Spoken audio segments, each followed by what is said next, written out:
Une fièvre aiguë, des frissons, douleurs thoraciques, toux, essoufflement, augmentation de la fréquence du battement du cœur et de la respiration. Voilà quelques symptômes de la pneumonie.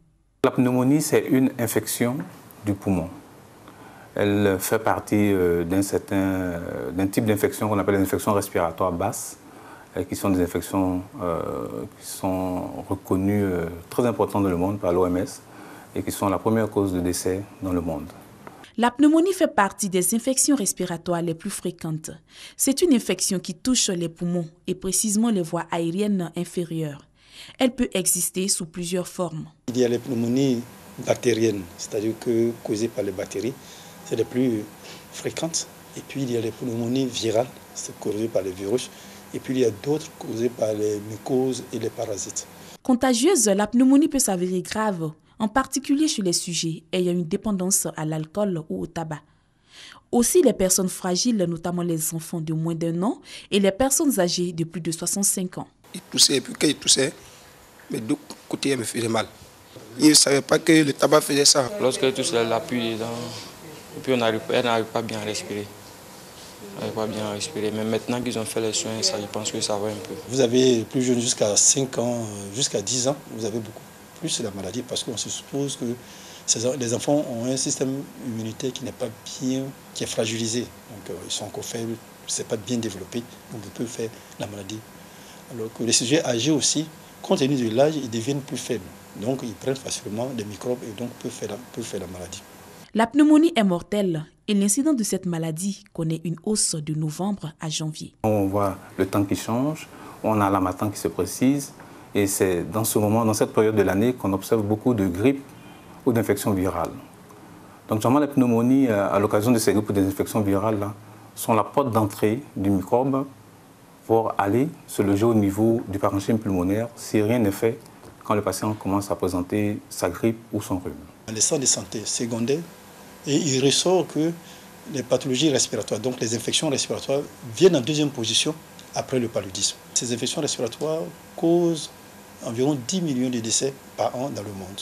Comment traite-t-on cette pathologie? Il y a des vaccins qui sont efficaces, qui sont disponibles sur le marché, notamment le vaccin contre le pneumocoque et le vaccin contre le virus de la grippe, qui permettent déjà de réduire la gravité de l'infection. Et puis, quand le sujet vient vite à l'hôpital, vient tôt à l'hôpital, les médecins le prennent en charge avec un traitement antibiotique et des mesures adjuvantes qui permettent généralement de bien régler le problème de cette pneumonie. Donc la radio est un élément important qui permet de faire le diagnostic. Et si le traitement n'est pas précoce, si le traitement n'est pas immédiat, le risque de mortalité est élevé.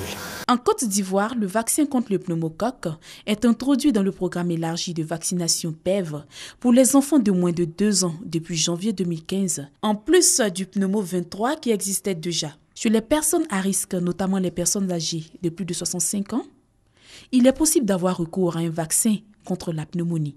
Nous avons, pour ce qui concerne le pneumocoque, 2 types de vaccins. Un des vaccins qu'on appelle le pneumo 23, et qui est classiquement connu et qui est utilisé chez l'adulte ou chez l'enfant à partir de 2 ans. Nous avons un deuxième vaccin qui concerne vraiment le nourrisson, le tout jeune enfant, et qui est le PCV 13. Et donc, lui, il est efficace dès disons, les premiers moments de la naissance. Pour que tout le monde comprenne, il est utilisé à 1 mois et demi, 1 mois et demi, 2 mois et demi et à 3 mois et demi. Les vaccins contre cette maladie respiratoire sont gratuits. L'État et les partenaires donc, du ministère de la Santé mettent à disposition ces 2 types de vaccins. PCV 13 et l'hémophilus influenzae B sont disponibles dans tous les centres de santé. Les parents doivent faire en sorte que les enfants puissent être vaccinés. Au CHU de Cocody, la pneumonie est la 2e cause d'hospitalisation après la tuberculose.